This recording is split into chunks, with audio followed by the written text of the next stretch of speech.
Bismillahirrahmanirrahim. Assalamualaikum warahmatullahi wabarakatuh. Alhamdulillahirabbil alamin. Walladzi arsala rasulahu bil huda wa dinil haqqi fi rahmatin kulli. Wa kafa billahi syahida. Wa asyhadu an la ilaha illallah wahdahu la syarikalah. Wa asyhadu anna Muhammadan abduhu wa rasuluh. Allahumma shalli ala Muhammad wa ala alihi wa ashabihi wa man tabi'ahum bi ihsanin ila yaumiddin. Ya ayyuhan nas ittaqu rabbakum alladzi khalaqakum min nafsin wahidah wa khalaqa minha zawjaha wa bassa minhuma rijalan katsiran wa nisaa'a wattaqullaha alladzi tasaaluna bihi wal arham innallaha kana 'alaikum raqiba wa ba'd fa inna asdaqal hadisi kitabullah wa khairal hadyi hadi Muhammadin sallallahu alaihi wasallam syarrul umuri muhdatsatuha fa inna kulla muhdatsatin bid'ah wa kulla bid'atin dhalalah wa kulla dhalalatin finnar. Sini. Banyak naik motor sama cemare batola. Ayol ikhwah akramana subhanahu wa ta'ala. Insyaallah kita lanjutkan mengkaji ayat bersama tafsirnya dari surah Yusuf. Ayat yang ke-94 sampai 100.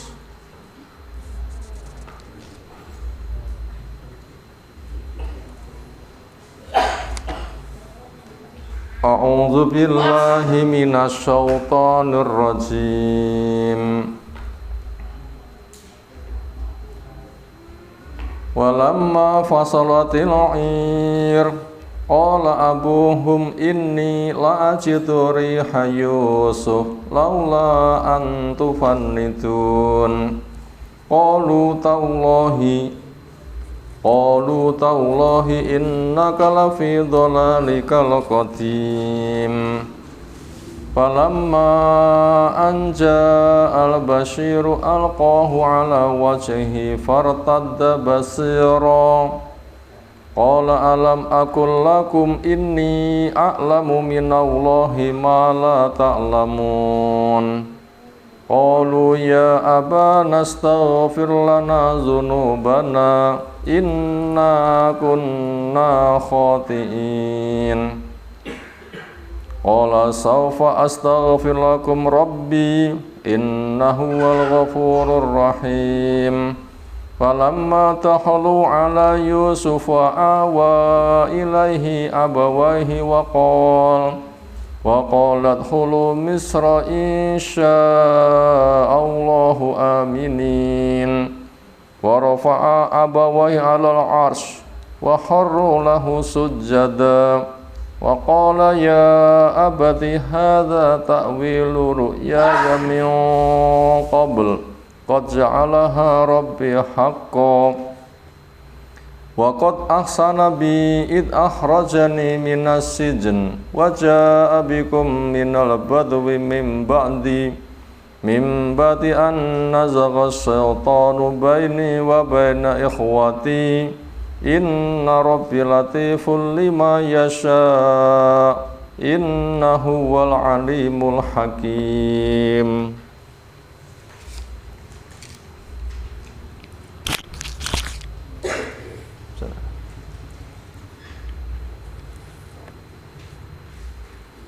Kita masuk pada tafsirannya.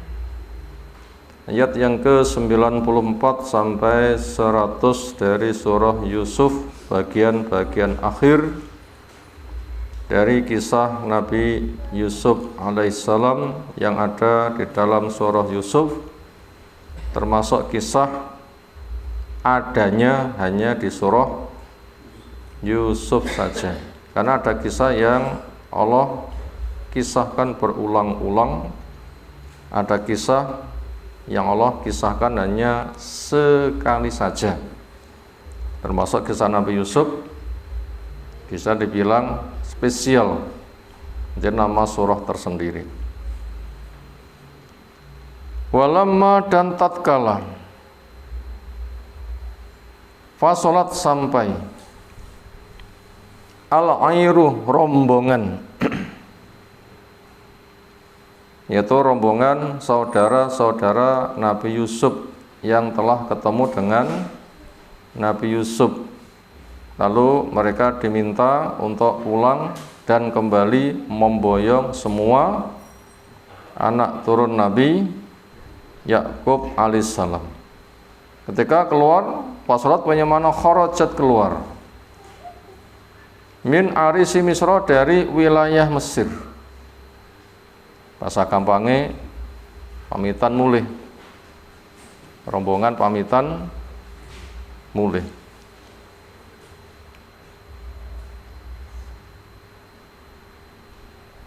Qala abuhum, bapak mereka mengatakan, ya pun Nabi Yakub,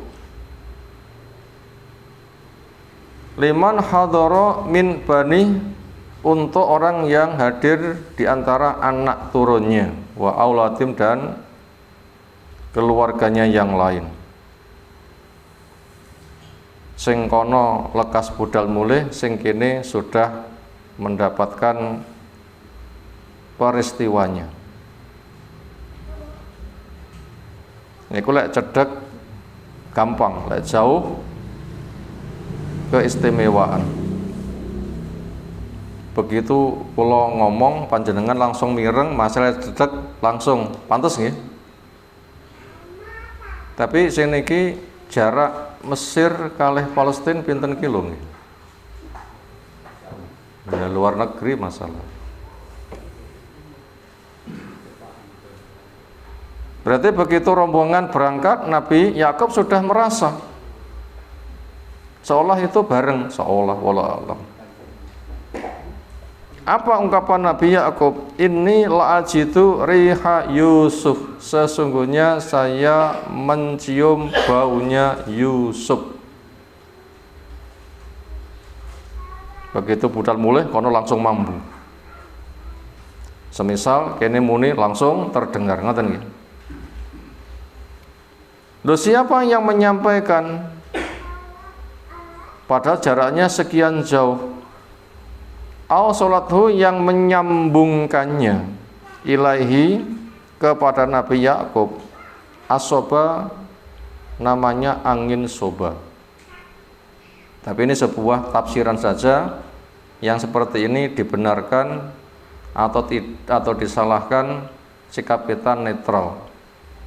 Nggak usah membenarkan, nggak usah menyalahkan, karena mekanisme nggak dijelaskan periwayatannya.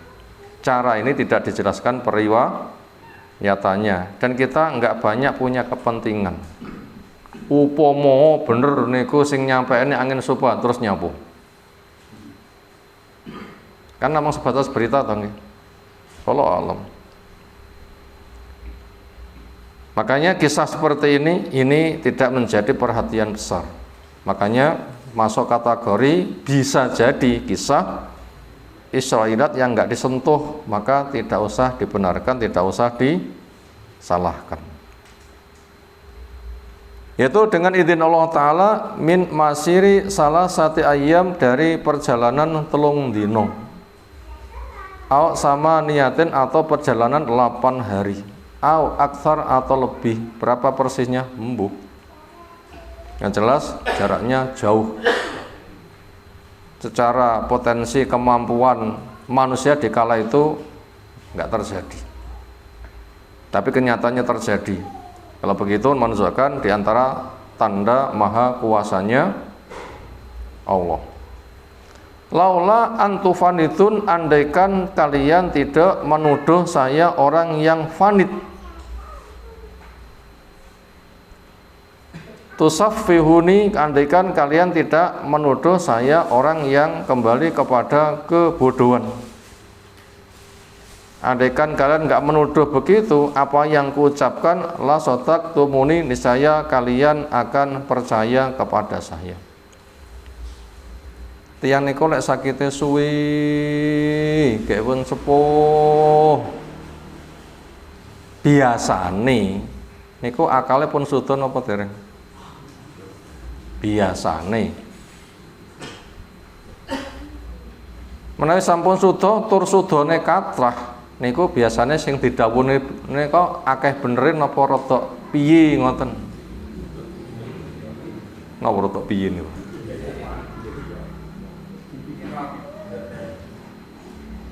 Sepenake iki ucapane wong sing gak normal neh. Niku ibarate bicara seolah tidak kontrol akal. Semisal tiang sing sare ngruguh terus nglindur. Niku kena dijak ngomong mboten tiang sare nglindur. Wah, iki omongane wong nglindur rasa dikateni. Atau tiang sing lara nemen terus ngruguh. Sinten sing kagungan pengalaman lara nemen ngruguhi muni napa?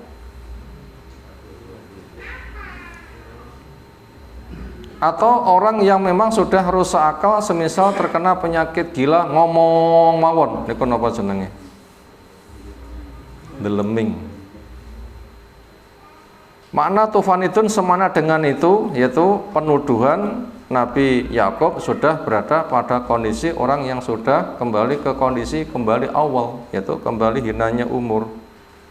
Nah ngomong gitu wis ora perlu untuk digatek nih, ibaratnya iki pancen unen-unene wong sing ndeleming. Kira-kira bapake dingononi pantes mboten? Gek niku nabi dingonone pantes mboten? Tapi potensi itu ada, Nabi Yakub paham. Potensinya orang yang kayak saya ini kamu tuduh begitu. Nabi Yakub betul-betul sadar potensi dia akan digitukan.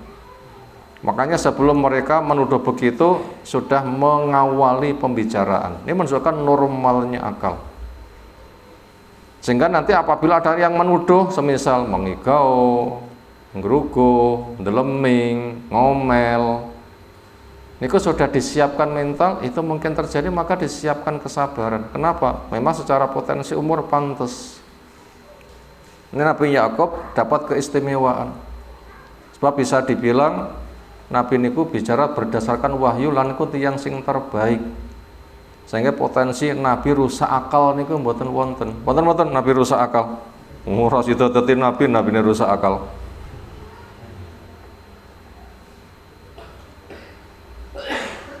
Ternyata apa kata mereka? Secara umum persis sebagaimana potensi wong sepuh sudah banyak uzur akan dituduh begitu. Kalau mereka mengatakan lau kepada Nabi Yakub, taulai demi Allah, innaka sesungguhnya engkau lafi dhalalikal qadim, sungguh berada di dalam kesesatanmu yang lama. Kesesatanmu tempo dulu, khotiatika yaitu kesalahanmu tempo dulu. Nabi Yakub dipun tuduh salah nopo? Min ifrotika dari kenemenenmu fi mahabbatihi di dalam mencintai Nabi Yusuf. Wonge lek pancen ngendengi yes ngono kuwi. Pantes mboten tiyang sepeti ngono nih. Yo ngati-ngati kita sampeyan ki gek open-open wong tuwa mengko rada ngono di ngonokne. Sok ganti tuwa karo anak di ngonokne piye so. Mugi-mugi kita sami sabar open-open wong tuwa. Bapak lek ngono sok ya berpotensi ngonokne lho nggih. Sepak era normal, mbok era normal rasa durungone mek ngocehi ngono iki. Oh, menyakitkan bahasa seperti itu. Menyakitkan bahasa seperti itu. Inilah ujian berat anak menghadapi wong tua sing sepuh. Seolah Nabi Yakub dipadakne karo wong liyane. Mongko niku nabi. Biasa mawon ngono ra pantes napa malih niki seorang nabi. Makanya anak supaya betul-betul sabar. Aja peh ndelok wong tuane udzur, dhek cek normal seolah wis dadi pahlawan, wong tuane seolah menjadi sampah. Jangan. tetaplah hargai sebagaimana dia semestinya dalam keadaan yang betul-betul normal, senajan to ngono. Hikmah napa? So nek ganti sepuh biar tetap dihargai. Karena al jazaa'u min jinsil amal. Balasan sebagaimana amal. Awakmu dhisik ngono donge genti wayah ya dingonokni. Paling ngoten. Ini merupakan pelajaran buat kita. Itu amat sangat tidak pantas. Pak kumat. Kadung gendenge Yusuf ngomong sak ngomong panggah ngono ae. Menyekatkan buatan bahasa ngoten niku. Nah, itu tidak boleh terjadi. Kenapa? Sok iso kebales atau keweleh. Kewales atau keweleh. Napa keweleh niku? Meleset dugaannya ternyata kamu kena resiko dari ucapanmu sendiri. Dugaanmu salah, ternyata kamu yang kena dari perilakumu sendiri. Bakno Nabi Yakub enggak seperti yang mereka katakan. Nah, ternyata itu menimpa kepada mereka sendiri. Ibaratnya toko penampilannya serapokro terus dinyek. Koyo ngono rene ngreseki ae. Bakno donge ganti baju terus bakno wong sing jos nanti mobilnya regane 5 miliar ngoten nggih. Ini kira-kira sing rotok ngenyek ngoten malah piye ngoten apa mboten kira-kira. Malah kewaringan izin ya Allah. Sebboleh menterengku gak sepiro daripada ada sing tak nyek tadi. Makanya ngati-ngati, ini sering terjadi.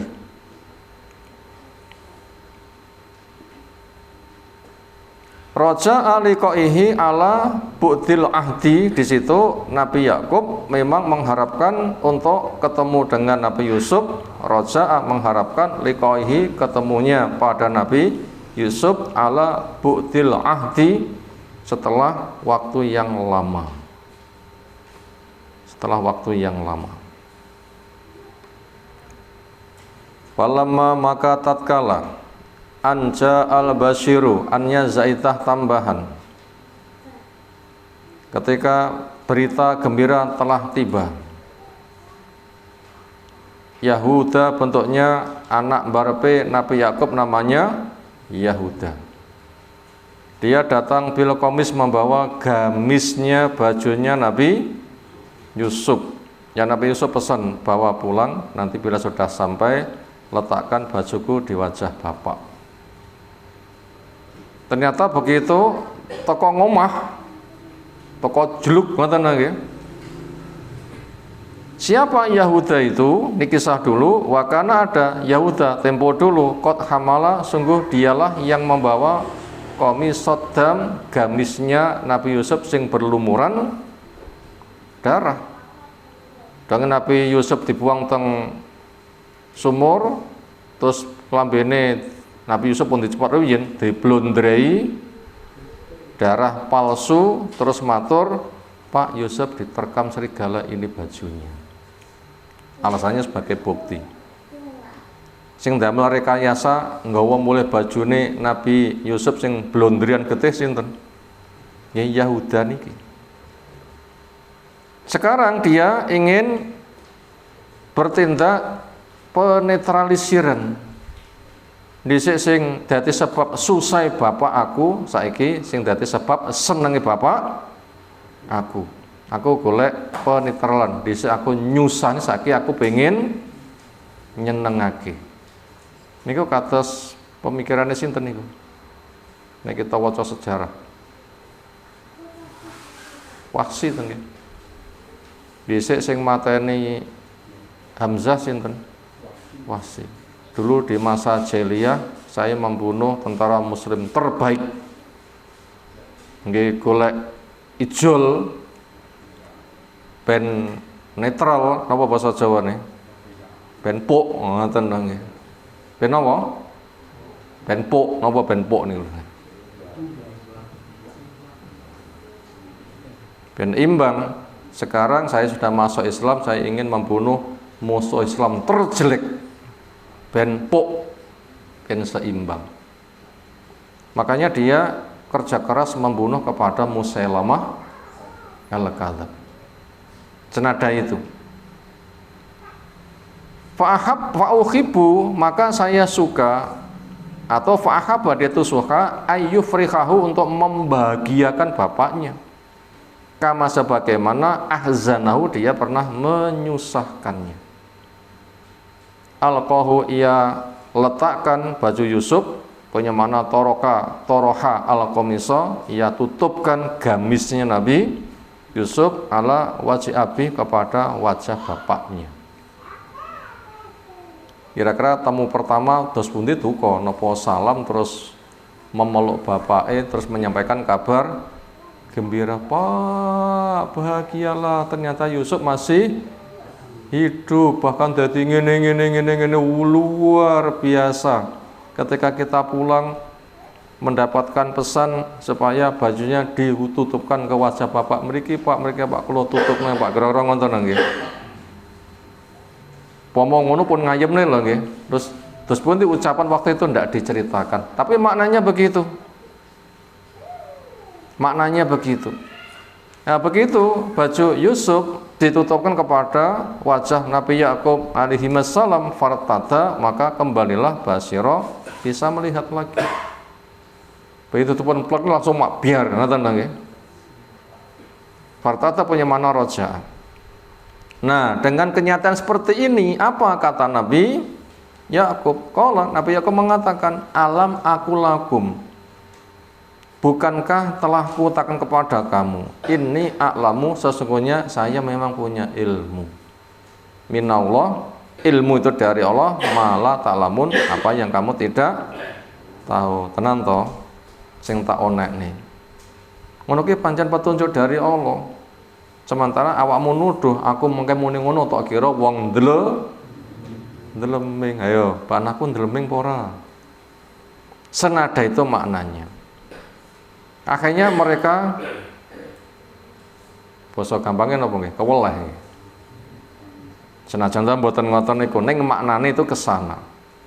Akhirnya mereka sadar, oh ternyata kami salah, kami salah duga, kami salah sangka, kami hanya menduga karena nggak tahu permasalahannya, mek ngiro. Nah, sementara dugaan itu ucapan yang paling bohong. Makanya kita dipeseni, iyakum wadzanna fa inna dzanna akdzabul hadis. Jauhi olehmu bersikap dengan dasar dugaan.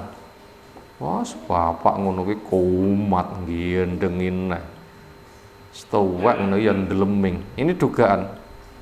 Nggak pantas sama sekali. Kenapa wong tua mutok ngono nih? Apalagi seorang nabi. Nggak boleh seperti itu. Itu masuk kategori berisiko berat. Akhirnya sadar mereka salah, qalu, mereka matur, ya abana wa bapak kami, istaghfir lana, mohon ampunkan buat kami. Mohonkan kepada Allah, semoga Allah berkenan mengampuni dzunubana, dosa-dosa kami. Inna, sesungguhnya kami, kunna, ada kami, khaitin, yang salah. Kami kurang sopan kepada Bapak, kami hanya menduga-duga, kami kurang sabar. Bapak menjadi seorang nabi, ternyata kami sifat begitu, salah kami sangat banyak. Tolong Pak, mohonkan kepada, semoga Allah berkenan mengampuni dosa-dosa kami. Alhamdulillah, ternyata mereka sadar. Akhirnya bila sudah sadar, sudah, jangan dikesankan mereka salah. Sing penting saiki apik, sejarah masa lalu dihapus, jangan sampai ada semisal dendam. Kayak dendam mungkin dinapani kira-kira? Diungkit. Kalau memang memaafkan, total. Jangan sampai tersisa dendam. Kenapa? Berpotensi ungkit. Lalu bagaimana sikap Nabi Yakub menghadapi wong tua dilarani ngoten niku, apalagi Nabi? Ternyata ketika memaafkan total, enggak mengungkit-ungkit. Apa buktinya? Qol, Bapak dawuh, saufa astaghfir lakum rabbi. Pastikan ku mintakan ampunan buat kalian kepada Rabbku. Luar biasa bahasanya. Adakah di sini kesan dendam? ya li yendo tak suwene ngapura. Gak ada kan dendam. Luar biasa jiwa ini, harus kita resapi jiwa ini. Inna sesungguhnya Allah huwa dia al-ghafuru, zat yang maha pengampun, ar-rahim, zat yang maha penyayang. Lalu akhara Nabi Yakub menunda zalika untuk memohonkan ampun buat anak-anaknya ila sahar, ke waktu sahur. Liyakuna supaya akroba lebih dekat ilal ijabati kepada waktu mustajab. Ndonga yo ndonga, tapi ada anjuran waktu mustajab. Kapan waktu-waktu mustajab? Pilihlah setelah azan, setelah sholat, ketika hujan, ketika safar, ketika hari Jum'ah, ketika sepertiga malam yang akhir. Umar pernah ngrungokne tiyang, ya Allah, ketika engkau mengundang saya datangi, engkau memerintah saya kerjakan, ya Allah, sekarang telah tiba saatnya waktu sahur. Nek ngono tok lek ndonga. Umar krungu, terus tilingki suarane sapa. Pas cethuk, awakmu kok tau ndonga ngene apa maksudnya? Jawabnya, mengikuti jejak Nabi Yakub ketika diminta anak-anaknya untuk memohonkan ampunan itu ditunda waktu sahur. Kenapa? Itu waktu mustajab. Nah begitu. Makanya mulianya malam begitu. Nah semoga kita dimudahkan bangun akhir malam. Sempat witir, sempat memperbanyak istighfar. Wabil ashar hum yastaghfirun, di waktu sahur mereka istighfar, bukan senggar-senggur. Ada adzan, jawab, terus budal teng masjid, raketang ngesot, raketang dipapah. Kenapa? Saking besarnya fadilah seputar subuhnya dan sebelumnya. Nah seperti itu waktu mustajab. Au ila lailatul Jumat, atau kepada malam Jumat. Yang jelas dicarikan waktu yang mustajab. Mana yang dipilih? Di antara waktu yang ada, mana yang paling dekat dari waktu mustajab? Bila imam yang dekat sesudah sholat, ya sudah sholat. Bila yang paling dekat sesudah adzan, ya sesudah adzan. Bila yang paling dekat itu adalah malam Jumat, ya malam Jumat. Iki pomo tekone jam 11 bengi, ya sik leren dhisik, engko jam-jam setengah 4 engko tak do. Nah, nih itu namanya waktu yang paling dekat. Wallahu a'lam. Summa tawajjahu ila Misra, kemudian mereka menuju ke Mesir. Artinya setelah disiapkan semuanya, Bapak sudah sehat dan dicaosi pirsa, Pak Yusuf matur kagem panjenengan dipun aturi sedaya boyong datang Mesir. Yusuf wonten mriku ngene diceritakan semuanya. Pun dadi wong sukses ngoten nggih. Kelasnya seolah penentu kebijakan negara, panggih ngoten. Seolah penentu kebijakan negara. Oh, penentu kebijakan RT mawon pun dongdeng dong nggih. Penentu kebijakan dosa pun malih dong-dong. Cetok dong ini cetok dong-dong. Penentu kebijakan negara napa jenenge? Nah, itu ungkapan memang punya kedudukan yang sangat besar. Maknanya begitu. Akhirnya bersiap, akhirnya mereka berangkatlah boyong menuju ke Mesir. Itu migrasi. Wa kharaja Yusufu, dan keluarlah Nabi Yusuf alaihissalam, wal akabiru, dan para pembesar. Bahkan sang raja pun juga ikut serta, menyertakan semua orang penting negara, mengadakan sambutan besar-besaran. Li talaqihim, untuk menyambut mereka. Ya seperti apa itu sambutannya? Besar-besaran, itu kelas-kelasnya negara ngoten nggih. Ini kira-kira kita wong duwe sing ngenteni kita kotong Jakarta dianggap napa kira-kira? Desa napa wong desa? Desa nemen jenenge Desit. Nah, kira-kira lho nggih. Nah, ternyata ini sambut besar-besaran. Falamma maka tatkala dakhulu mereka telah masuk ala Yusuf untuk ketemu Yusuf fi madrabi di istananya, bisa dibilang begitu. Ini kira-kira diberikan istana khusus nggak kira-kira ini?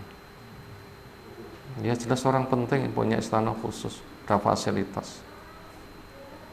Itu kelas negoro itu dia. Kelas negoro. Awa memiliki makna dhamma, ia peluk ilai pada dirinya abawe dua orang tuanya, aba wa ummahu, bapaknya, ibunya, wa kholatu dan juga bibinya, saudaranya ibu, itu mahram. Saudaranya ibu berarti jelas mahram.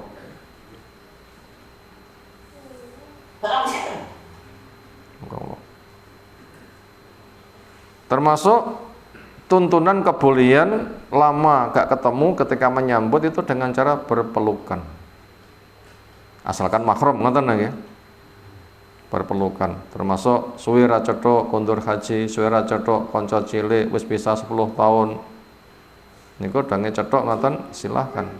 Bentuk penghormatannya menyambut dengan memeluknya, ta'annub namanya begitu.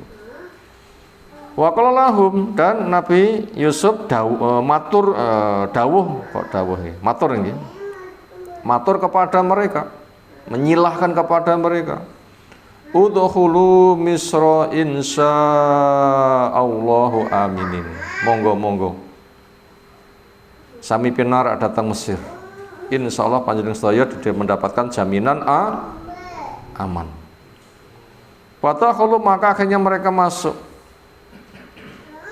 Dan mereka dipersilahkan duduk tentunya di tempat yang sudah disediakan.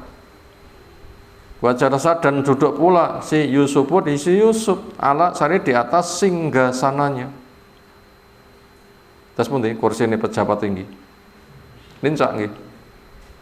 Ben lincak-lincak ngoten nggih. Enggak tahu seperti apa. Mungkin mewah, besar, berukir, kira-kira regane piro ngoten, piro kira-kira. Ya, begitu gagah pejabat tinggi. Wa rafa'a abawahi, dan ia angkat kedua orang tuanya, punya mana ajlasahuma, mendudukkan kedua orang tuanya mahu bersamanya. Bapak ibu dipinarakne, diaturi pinarak di tempat duduknya Nabi Yusuf.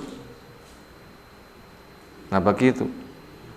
Sementara ada tamu, angsalkah, bolehkah lungguh di tempat lungguhe tuan rumah? Asal mboten? Gak boleh. Biasanya rumah tangga niku kursi sing biasa dilungguhi tuan rumah, kursi sing dos pundi?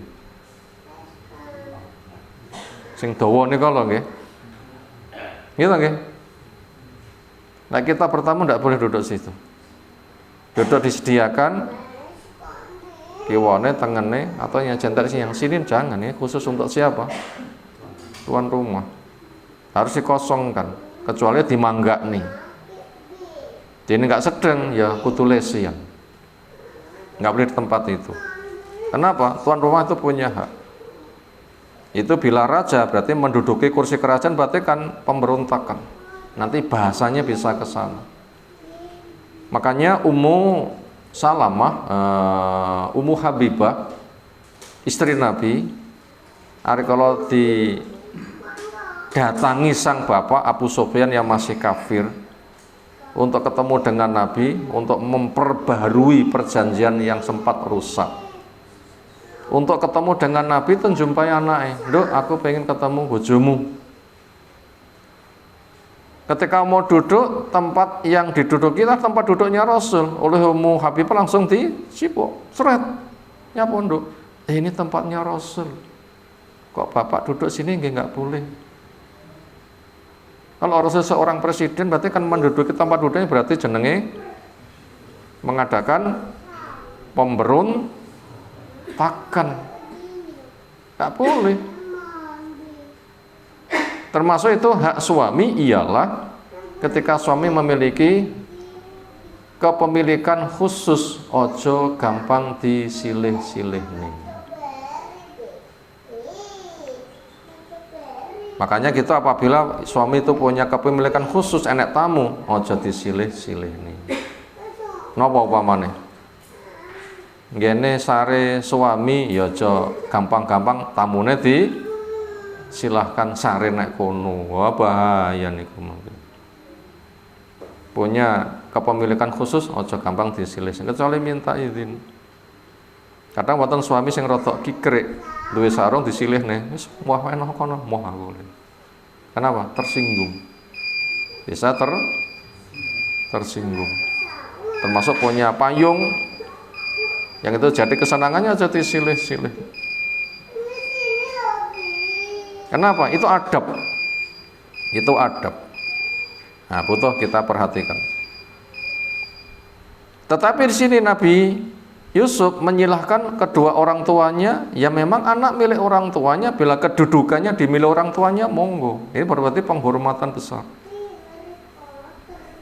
Alal arsy, di atas ars punya mana sarir, tempat duduk kehormatan seorang pejabat. Ketika sudah pada posisi duduk seperti itu, akhirnya kondisi ruangan gimana? Ketika sudah melumpuk, berapa rombongan dari Palestina menuju ke Mesir kali ini, Nabi Yusuf sak keluargane pinten jumlah rombongannya? Sebagian mufasir sekitar 80-an. Jumlah persis berapa enggak tahu. Dan itu kita enggak usah mengejar berapa jumlah persis, sebatas info nambah berita, ngoten mau sifatnya ya. Karena enggak semua mufasir menjelaskan jumlah 80. Andaikan ada keterangan jumlah itu berbeda-beda masalah jumlah. Yang jelas itu rombongan piro ya sak cukupi, boyong kabeh. Kharu, mereka menyungkurkan diri. Mereka itu siapa? Abawahu wa ikhwatuhu, dua orang tuanya bersama dulur-duluri. Lahu, untuk Yusuf, sujata sujud. Sejak Nabi Adam sampai Nabi Isa menghormat dengan cara sujud boleh. Sejak Nabi kita tidak boleh hormat dengan cara sujud. Itu salah satu tafsiran. Sujud memang betul-betul sujud, tapi itu khusus syariat orang tempo dulu, terakhir di masa Nabi Isa.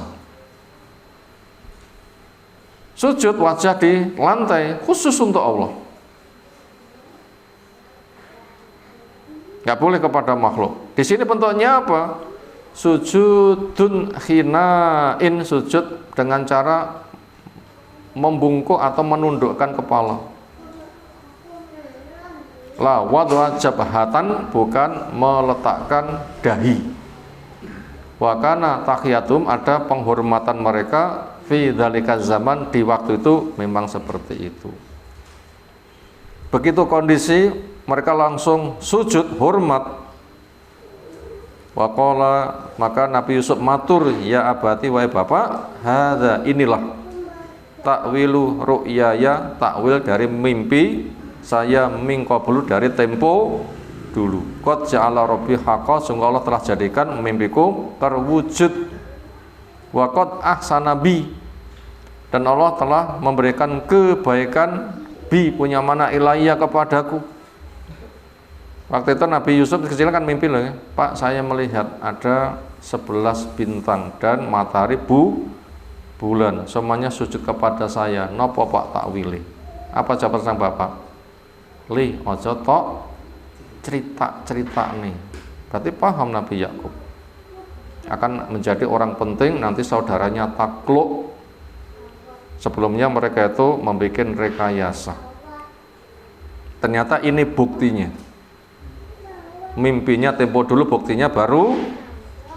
Nah ini yang kita baca kisahnya. It akhrajani, tatkala Allah mengeluarkan saya minas sijni, dari penjara. Lam yakul, Nabi Yusuf tidak mengatakan minal jubbi, dari sumur. Kenapa? Karena takaruman hendak memberikan penghormatan pada saudaranya.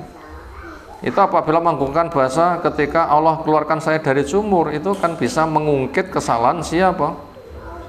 Saudara-saudaranya. Dan itu dihapuskan total. Makanya ketika Allah muliakan saya, ketika Allah mengeluarkan saya dari penjara, Sehingga penghormatan kepada saudaranya itu betul tulus, tidak ada dendam, sehingga tidak ada pengungkitan. Disebut kata sumur pun rotok madek napa dereng kira-kira. Jadi uangnya lek curiga, lek weden, enek mak kresek ngono wis jauhi kate ra karo-karuan nggih. Nggih mboten? Yo, tilak jereh bar magrib peteng-peteng gremis, lampune mati, ampune telo godhok. Mulai ke masjid dewi, kira-kira nek kodhok mencolot, terus nanti kira-kira mlayune. Serah karu-karuan ngoten niku. Tiyang niku menawi gadah perasaan itu peka, disinggol titik. Nah, rumasane digiyepui ngoten nggih. Disinggol jare digiyepui. Nggih mboten? Tiyang niku lek lara dilus-lus lara mboten? Aku iki aja tok tuthuki, masa lara tuthuki sing nuthuki sapa? Namung kula lus-lus perasaan itu dituthuki.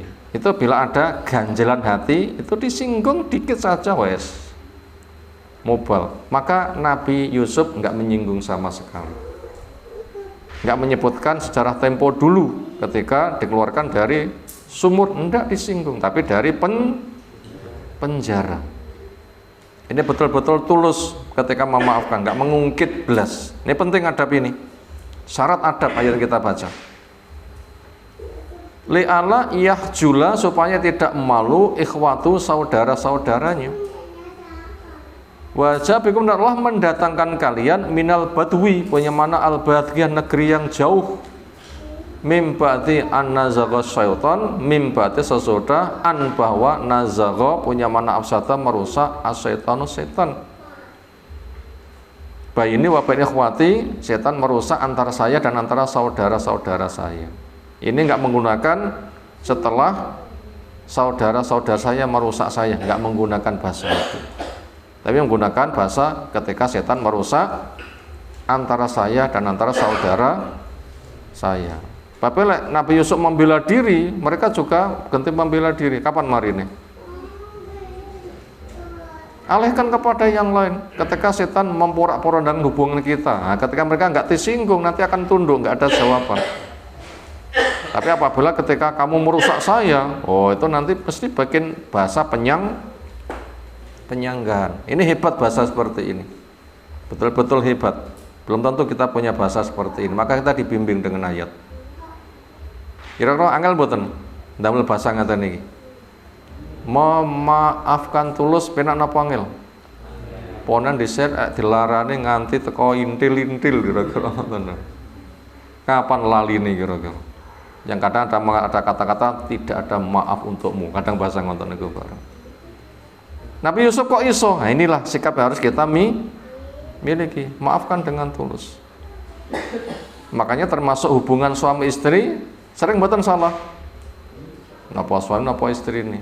Kalau memang betul-betul tobat, maafkan dengan tulus. Lek tulus nanti nggak akan diungkit-ungkit. Daerah tulus, ubah titik cebai, ngoten kira-kira nggih. Kapan-kapan panggang dieling-eling. Pone pas suami istri mlaku bareng, terus enek cewek liya sing lewat, suamine nglirik, istrine roh, ini kira-kira istrine bisa sepundi kira-kira penampilannya. Benjetruk gayang lirik dibaleni. Ya ngobrol gayang lirik dibaleni nganti 50 tahun panggah di bulan baleni ngoten niku. Napa? Enggak bisa memaafkan dengan tulus. Ini di sini kita diajari bagaimana Nabi Yusuf betul-betul tulus. Sehingga salah saudara enggak disebut belas. Ini pelajaran buat kita. Semuanya diajari dengan sikap ini. Makanya ketika memaafkan yang tulus. Inna Rabbi, sesungguhnya Rabbku latifun lembut lima yasha, terhadap apa yang ia kehendaki. Innahu huwal alimul hakim, sesungguhnya Allah zat yang maha tahu bi khalqi pada makhluknya, al hakim lagi maha bijak fi san'i di dalam karyanya. Wa qama indahu abuhu, dan bapaknya mukim bertempat tinggal bersama Nabi Yusuf arba'an wa isrina sanatan. Ada yang mengatakan 24 tahun. Au sab'a asrota sanatan, ada mengatakan 17 tahun. Berapa itu persisnya? Nggak usah dikejar, bukan perkara yang paling penting. Yang jelas itu kokoh berdomisili di sana. Berapa lamanya bukan urusan. Muddata firaqi samani muddatu firaqihi samani asrota. Masa ilangi Nabi Yusuf nganti ketemu berapa tahun? 18. Allah alam, ini juga bukan sebuah kepastian. Yang penting lama. Nganti dulure pangling. Soe mboten. Nganti dulure pangling. Kuwi bakno Yusuf to. Wah, pangling ra kelingan blas. Menunjukkan lama berapa? Enggak usah kita kejar berapa jumlahnya. Au arba'in atau 40, au samani atau 80. Nah, ini tambah dawa lek ngoten niku nggih. Sing bener sing ndi? Dong pilihan akeh ngoten niku. Akhirnya wahadharhu, datanglah kepada Nabi Yakub al-mautu, kematian. Fa wassa Yusufa, maka wasiat kepada Nabi Yusuf ayyahmilahu, supaya Nabi Yusuf membawa jenazah sang bapak, wa yudfinau, dan menguburnya inda abi, di dekat bapaknya Nabi Yakub, sinten? Nabi Ishak. Di mana? Palestina. Kenapa? Karena Nabi dikubur di tempat yang ia cintai, ini kekhususan. Nabi dikubur di tempat yang dicintai. Kenapa? Kekhususan. Nek kita sami utawi sinten niku ninggale pas umroh, dibeto langsung napa di mboten mriku mawon. Ya ben kono ae iman-iman kok mulih. Dikubur nek kono malah kancane apik-apik, tanggane apik-apik ngoten ae. Nek ngomah dicandhingne karo wong Kristen bareng ngoten. Ya ngrusak rasate kok mulih. Biayane akeh. Pinten biaya pesawat? Jenazah numpak pesawat pinten biayane?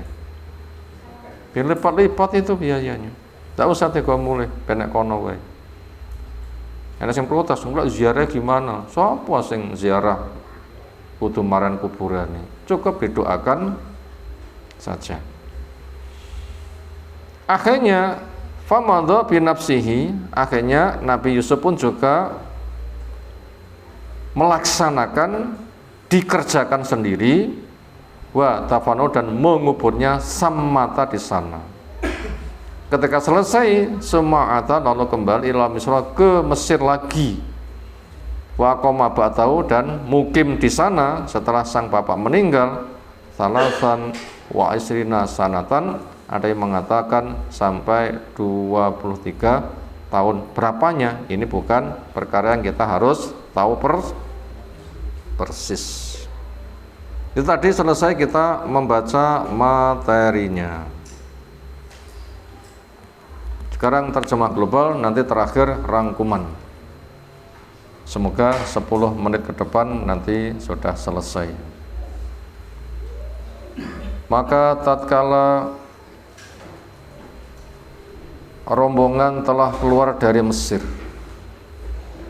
jaraknya yang jauh, bersamaan itu Nabi Yakub mengatakan, "Aku saiki mambu bau badannya Yusuf, andaikan kalian tidak menuduh saya wong sing mengigau." Kata mereka, "Pak kumat ana panggah kuwi sing di eling-eling." Maka tatkala kabar gembira betul-betul telah tiba, rombongan anak telah sampai, maka bajunya Yusuf ditukar pada wajah bapak, langsung kembali bisa melihat. Kata bapak, "Bukankah saya tahu, bukankah sudah saya katakan kepadamu, saya tahu sesuatu dari Allah apa yang kamu tidak tahu." Mereka mengatakan, "Ya bapak kami, mohonkan ampunan buat kami kepada Allah akan dosa-dosa kami memang salah." Ya wis, akan saya mohonkan ampun buat kamu pada Allah. Kenapa? Dia pengampun lagi maha penyayang. Tatkala rombongan berangkat semuanya menuju ke Mesir, mereka masuk di tempat yang Nabi Yusuf menyambutnya. Maka Nabi Yusuf langsung memeluk kedua orang tuanya dan disilakan masuk Mesir dengan aman. Kemudian pinarakne kedua orang tuanya di tempat mulianya dia. Dikala itulah mereka langsung nyungkur sujud dalam rangka memberikan penghormatan. Anak matur, Pak, inilah takwil dari mimpiku tempo dulu, sekarang sudah Allah wujudkan. Dan Allah banyak berbuat kepada saya ketika Allah keluarkan saya dari penjara dan mengumpulkan kita semuanya setelah setan merusak hubungan kita. Sesungguhnya Allah Rabbku lagi maha lembut terhadap apa yang ia kendaki. Dia memang maha tahu lagi maha bijak.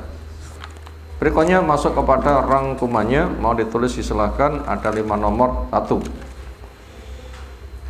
Di antara maha kuasanya Allah, di antara maha kuasanya Allah, 1, sampainya aroma Yusuf pada bapaknya dari jarak yang jauh. Ini diantara maha kuasanya Allah. Apa? Sampainya aroma Yusuf pada bapaknya dari jarak yang jauh.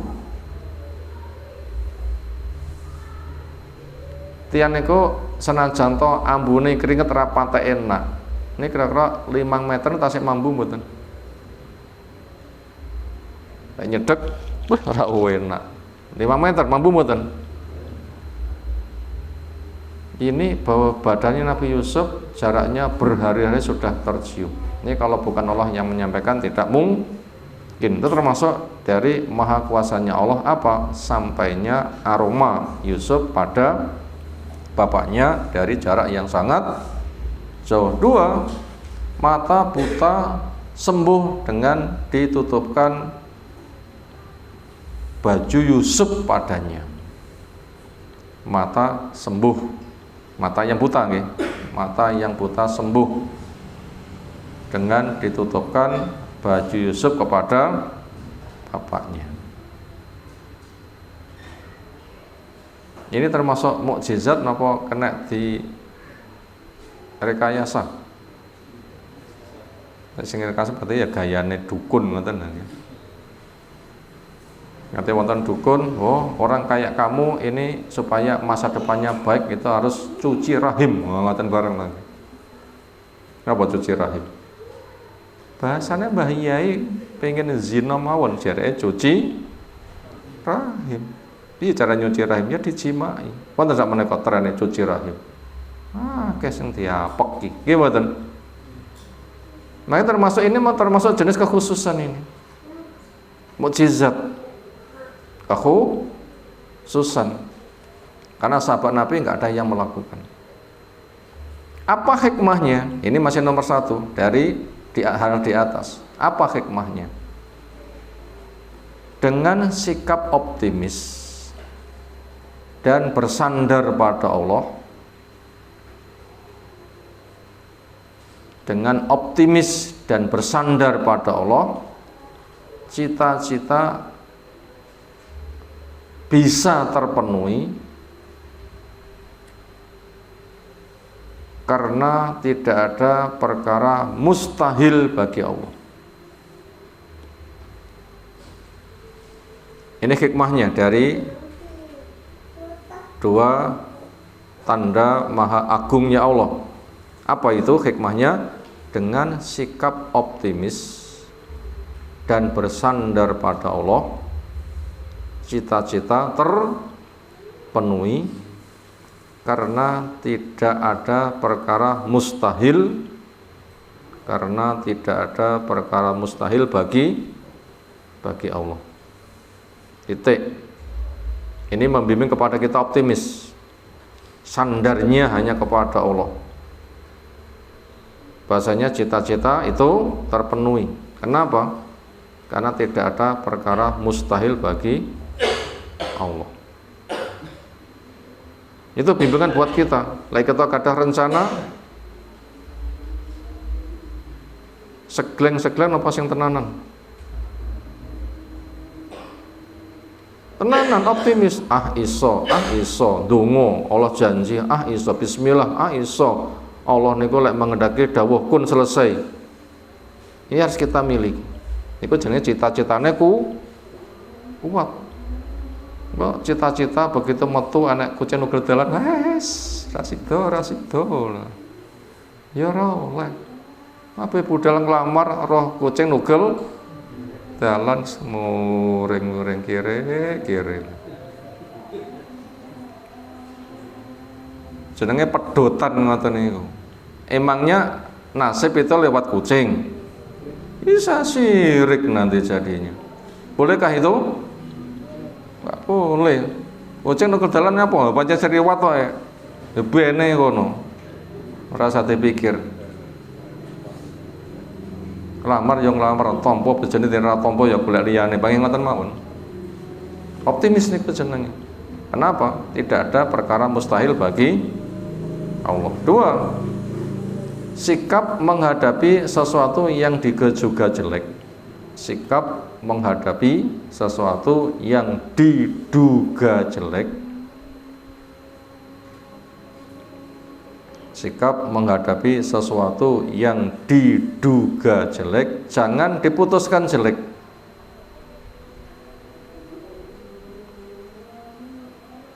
Jangan memutuskan jelek, tapi sikapi dengan adil dan meneliti. Tapi sikapi dengan adil dan meneliti. Karena mungkin ada kebaikan di baliknya. Karena mungkin ada kebaikan di baliknya. Ini bimbingan sikap ini. Kita ulang nomor 2. Sikap menghadapi sesuatu yang diduga jelek. Jangan diputuskan jelek. Tapi sikapi adil dan meneliti. Barangkali ada kebaikan di baliknya.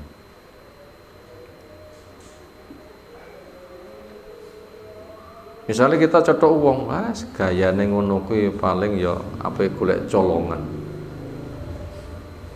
Langsung dicurigai. Asal mboten? Enggak boleh. Sikapi dengan adil dan diteliti. Adil itu apa? Kalau belum tahu alasannya jangan curiga dan menuduh. Apabila di situ ada kekhawatiran, donga saja. Allahumma jalisan solehan, ya Allah beri teman duduk yang baik. Aja langsung komentar, wes gayane ngono kuwi golek colongan iki. Celokne polisi cekel. Dong itu cekel, nyapa aku dicekel. Arep nyolong toh. Kok ngerti-ngerti apa nyolong kok ngendi? Aku rene apa ngeteri dhuwit. Ayo malah didumi sak gebok malah kisinan mboten kira-kira. Nah, begitu. Nah, seperti itu. Ini penting sikap ini karena sering terjadi. Makanya dzon itu ucapan yang paling jelek. Nomor 3, sikap mulia ketika dizalimi. Nomor 3, sikap mulia ketika dizalimi.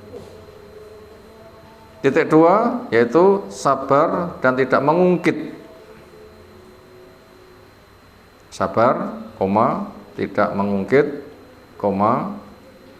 memaafkan dan mencarikan solusi. Sikap mulia ketika dizalimi. 1, sabar. 2, tidak mengungkit. 3, memaafkan. 4, mencarikan solusi.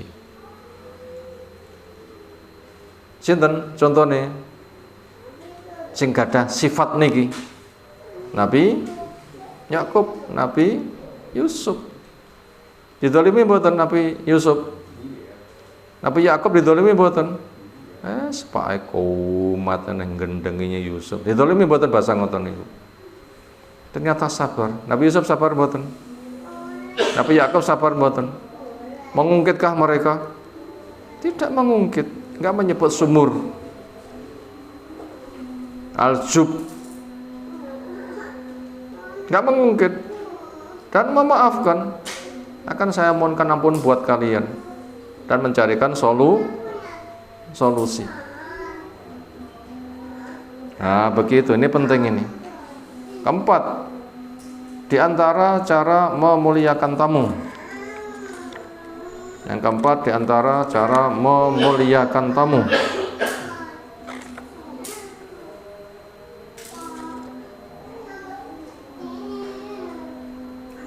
Satu, berdiri.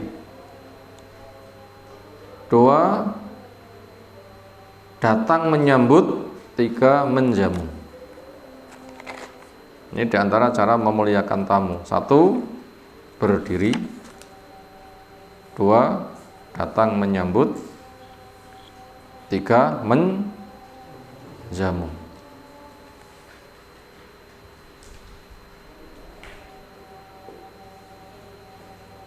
Menghormat orang dengan berdiri asal mboten. Gak boleh. Wayah ngaji, pendengar sampun pinara, ustate rawuh, menyambut dengan berdiri, jawabnya gak boleh. Tapi lek menyambut tamu boleh. Menyambut tamu boleh, atau menolong orang yang butuh ditolong dengan berdiri boleh. Pejabat tinggi lewat, wong dijentren sepanjang jalan, boleh? Gak boleh. Andaikan boleh, Nabi yang digitukan, tapi tidak mau.